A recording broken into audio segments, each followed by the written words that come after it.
Oi, gente, bora para mais uma micro. Essa pele é uma pele bem oleosa, então eu optei por usar uma lâmina chanfrada. Em alguns vídeos aqui eu já expliquei um pouco a respeito da lâmina chanfrada. Ela deposita uma carga pigmentária muito maior do que a lâmina U, tá, gente? Qual é a diferença entre a lâmina chanfrada e a lâmina U? É só o meu gato me ouvir falar. Ele sente, ele sabe que eu tô falando aqui para vocês no vídeo e ele vem, ele faz questão de dar o ar da graça dele. Então, ele vai ter aquela participação especial aqui no vídeo, tá? Ele pede carinho mesmo e ele não tá nem aí. E é isso, gente. Então, a diferença entre a lâmina U e a lâmina chanfrada. A lâmina chanfrada deposita uma carga pigmentária maior. Então, quando se trata de uma lâmina, de uma pele, aliás, oleosa, eu vou optar por uma lâmina que deposita uma carga maior pigmentária, já que é uma pele que tende a expulsar bastante pigmento. Então, quando é a pele oleosa, ou eu uso a lâmina chanfrada ou eu uso a lâmina hard. Aí a lâmina hard, ela já por si só deposita uma carga pigmentária muito grande. Então, independente, quando é hard, eu uso ou a U ou a chanfrada, tá? Pode ser qualquer uma. E quando se trata de uma lâmina flex, eu prefiro a chanfrada ao invés da U flex, tá? Para uma pele oleosa.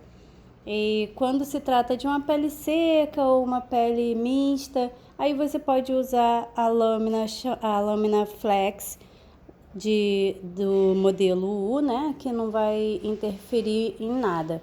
Então tá aí, lâmina chanfrada para uma pele oleosa. E qual é a diferença, né? Tem essa diferença que a lâmina chanfrada deposita uma carga pigmentária maior e a lâmina U, eu gosto muito da lâmina U porque esse boleado que eu tô fazendo no esqueleto, vejam que eu faço um leve boleado, eu toco na linha do design e faço um leve boleado. Eu faço um movimento de S, mas não é um S muito fechado, tá, gente? Não é aquele S acentuado, mas tem um movimento nesse fio do esqueleto. E quando se trata da lâmina U, ela facilita esse movimento, principalmente para quem está começando agora na área da micropigmentação e tem a mão mais dura, meio sem a prática, né? Então, quando a gente não tem a prática, a gente faz aquele fio mais reto. E a lâmina chanfrada, ela te direciona a fazer esse fio retão. E você tem que ter cuidado para não ficar com aquele movimento não, para ficar tão sem movimento a ponto de parecer um código de barras. Então, você tem que ter esse cuidado. Então, a lâmina chanfrada, ela acaba te direcionando a fazer um fio mais reto e você precisa ter um pouco mais de jogo de cintura para trabalhar com ela, caso você queira fazer esse movimento boleado. E a lâmina U, ela por si só já tem esse movimento. Você faz o movimento de S com uma facilidade incrível com a lâmina U. É incrível, você trabalha com mais facilidade para fazer esse tipo de fios. Porém, em pele oleosa, eu opto pela lâmina chanfrada, quando se trata da lâmina flex, ou a lâmina U hard ou a chanfrada hard, tá? Por quê? Porque quando a pele é muito oleosa e eu uso a lâmina flex, como a lâmina U flex, como ela não deposita uma carga pigmentária muito grande, às vezes eu sinto a necessidade de dar uma segunda passada. Não que isso seja ruim, tá? Eu até falo para as minhas alunas que menos é mais. Se você perceber que não fixou muito o pigmento dentro dos fios que você fez, você tem que dar a segunda passada sim, mas você tem que ter um cuidado maior, né, para que você não faça um fio duplo. Então, para que não aconteça de eu ter que dar a segunda passada, eu já trabalho em cada tipo de pele com a lâmina indicada, tá? Para cada tipo de pele e também para cada tipo de fios. Também tem muita gente que pergunta, Kelly, qual é o número da lâmina que você usa? Então, eu gosto muito de trabalhar com a lâmina de 0,18 milímetros.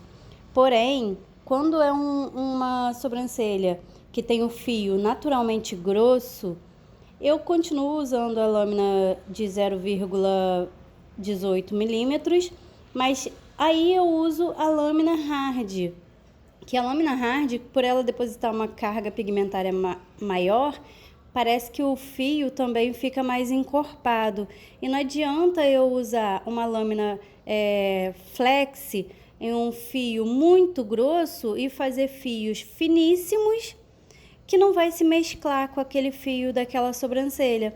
Aí vai ficar uma diferença muito grande do fio que eu fiz com o fio natural daquela cliente, tá? Eu continuo usando a lâmina de 0,18 milímetros, mas aí, independente de a pele ser oleosa ou uma pele seca, se o fio natural da cliente for um fio grosso, eu não vou fazer com uma lâmina grossa. Eu não gosto de trabalhar com uma lâmina, por exemplo, de 0,25 milímetros.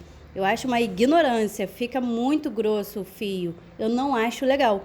Então, para ficar um fio mais encorpado e se mesclar com o fio natural da sobrancelha da cliente, eu opto pela lâmina chanfrada, tá? Ou pela lâmina hard, tá? Aí é independente de chanfrada ou U, mas aí quando o fio é mais grosso, natural da cliente, né? Eu uso a lâmina hard. Independente, pode ser chanfrada ou a lâmina U, mas tem que ser a lâmina hard, tá bom? O fio da sobrancelha dessa cliente não é um fio muito grosso, o fio natural, né? Não é um fio muito grosso, mas a pele dela é oleosa, por isso eu optei pela lâmina chanfrada. Dei uma passada só nessa sobrancelha. Tem gente que me pergunta se eu faço a limpeza dos fios antes ou depois de fazer a micropigmentação. E para mim isso não faz diferença nenhuma, tá? Às vezes eu faço o design e só tiro alguns fiozinhos para conferir se o design tá direitinho e limpo a sobrancelha depois. Assim como em alguns casos eu faço o design e já faço a limpeza antes. Não faz diferença na hora do procedimento para mim. O que você tem que ver é se tiver algum fio, se a sobrancelha da cliente estiver muito cheia e os fios estiverem atrapalhando, os fios que estão sobrando, né? Que estiverem sobrando fora da sobrancelha. Se estiver te atrapalhando, aí você faz o design e faz a limpeza antes. Mas se não estiver te atrapalhando, não tem a necessidade de você limpar antes. Você tem que ver o que é melhor para você, tá? Em alguns casos eu limpo antes, mas nem sempre. Muita gente me pergunta o que é isso que eu passo em cima do pigmento. É o anestésico, tá, gente? Mesmo eu respondendo, muita gente que é novo, que chega aqui e não conhece ainda o meu trabalho e minha forma de trabalhar, vê eu passando esse gelzinho e pergunta o que é. É o anestésico. Eu faço a micropigmentação sem o anestésico. Antes de iniciar, eu não ponho o anestésico, faço o esqueleto. Após fazer o esqueleto, deixo o pigmento saturar. Em pele oleosa, eu deixo saturar em média 10 minutinhos, de 10 a 15 minutinhos. Aí eu já coloco o anestésico. Como a pele já está aberta, aí eu uso o anestésico de pele aberta. Aí para preencher dentro da sobrancelha, para fazer a ramificação, eu já faço a ramificação com a pele da cliente anestesiada, né? Aí ela já não sente mais nada. Mas também tem gente que pergunta, Kelly, não dói muito? A cliente não sofre muito fazendo a micro sem o anestésico antes? Não, gente, não existe sofrimento. Primeiro que a gente não está cortando a nossa cliente, a gente está só arranhando. E é até bom para quem está iniciando e não sabe a profundidade correta, não sabe o peso de mão. É bom que não use o anestésico mesmo, que assim ela tem mais cuidado com o peso da mão dela. Porque caso ela venha aprofundar um pouco mais, a cliente vai dar sinal, né? De que tá doendo de verdade. Porque não tem que ser dor. Vai haver um incômodo. A cliente vai sentir um leve incômodo. Mas a cliente vem sabendo que esse procedimento não é inteiramente indolor. Que vai ter, sim, um leve incômodo, tá? Prometer um procedimento 100% indolor é meio complicado. É meio complicado. Eu não gosto de usar o anestésico antes, primeiro que ele borra todo o design que eu faço. E para mim, o mais importante é o design. Então, se eu usar o anestésico antes, além dele não fazer um efeito esperado, o efeito que a cliente espera, né? Que a cliente acha que vai ficar 100% indolor. E não fica, porque a pele ainda não está tão aberta. Mesmo que você faça alguns pontinhos para esse anestésico entrar, ele ainda assim vai causar um certo desconforto na sua cliente. Sua cliente, no primeiro momento, na hora que você estiver fazendo o esqueleto, ela não vai estar ali tranquila, ela ainda vai estar sentindo um desconforto, um leve desconforto, e você pode acabar perdendo a sua marcação, tá? Mas, como cada um trabalha da forma que acha melhor, isso aqui não é uma regra, tá? Cada profissional trabalha de uma forma, essa é a minha forma de trabalhar. Muita gente que perdia a marcação antes, passou a trabalhar dessa forma e tiveram bons resultados e hoje em dia só trabalham assim. Você pode experimentar. Kelly, eu vou experimentar, vou ver se eu consigo trabalhar sem fazer o uso do anestésico para pele fechada e depois eu vejo como fica. Então, assim, fica a seu critério, tá? Não é uma regra. Se você não se sente ainda segura de trabalhar sem o anestésico, de começar o procedimento sem o anestésico, faça da maneira que for melhor para você e para sua cliente. Mas é isso, é bom que você tenha o domínio do peso da sua mão, porque algumas pessoas, por saber que a pele está anestesiada, acaba aprofundando muito, não tem tanto esse cuidado com, ela vai sentir dor. E já sabendo que a pele dela não está anestesiada, você acaba tendo um cuidado redobrado e acaba não fazendo o fio numa profundidade que não deveria, tá bom? Aí eu tô ramificando a sobrancelha dessa cliente. Como eu falei, em pele oleosa eu costumo deixar saturar um pouco mais de tempo, tá? Pele seca eu deixo aí uns 5 minutinhos, sem problema. Mas a pele oleosa, ela tende a criar aquela linfazinha, né? E a linfa acaba lavando esse pigmento, ele expulsa o pigmento que a gente tenta implantar nessa fissura.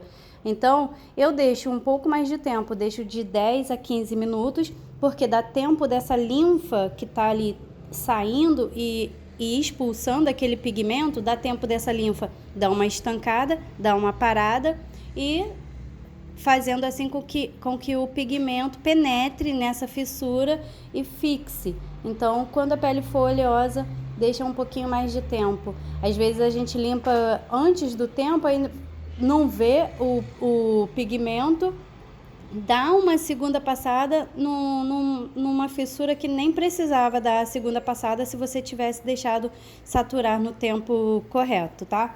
Então, antes de você dar a segunda passada, deixe primeiro o pigmento saturar no tempo correto para você ver se realmente existe a necessidade de dar essa segunda passada. Até porque a segunda passada, o fio em pele oleosa já tende a dar uma esfumada. Isso eu deixo bem claro para as minhas clientes. É bom que você também passe isso para as suas clientes, para ela não ficar frustrada caso aconteça de, na cicatrização, ela não perceber, não conseguir visualizar aquele fio tão bonito que foi feito no primeiro momento.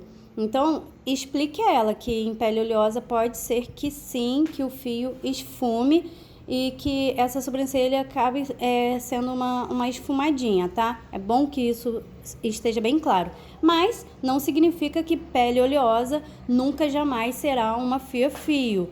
Pode sim ficar uma fia-fio, mas quando você insiste dando várias passadas no mesmo fio, você acaba incentivando ainda mais linfa, incentivando talvez até um leve sangramento, você acaba mexendo muito nessa área e facilita com que ela venha expandir, o que a gente não quer, né, que aconteça. mas se acontecer também, gente, é natural, tá? Então, deixa a sua cliente ciente de que pode ser que a sobrancelha dela, pela pele dela ser uma pele oleosa, que pode ser sim que ela venha esfumar, mas que vai ficar um esfumado lindo. E a cliente, ela vem ciente disso. Antes dela vir fazer o procedimento comigo, eu já mando todas essas informações para ela. Ela vem ciente de que ela quer uma fia-fio, mas pode ser que esfume. Mas ela já está tão incomodada com a falha que tem na sobrancelha dela que ela não se importa. Ela vai tentar fio-fio, mas ciente de que se esfumar, de qualquer forma vai ainda ficar mais bonito do que atualmente está, né? Aquela sobrancelha cheia de falha, que faz ela perder tempo fazendo a correção com lápis, com uma sombra.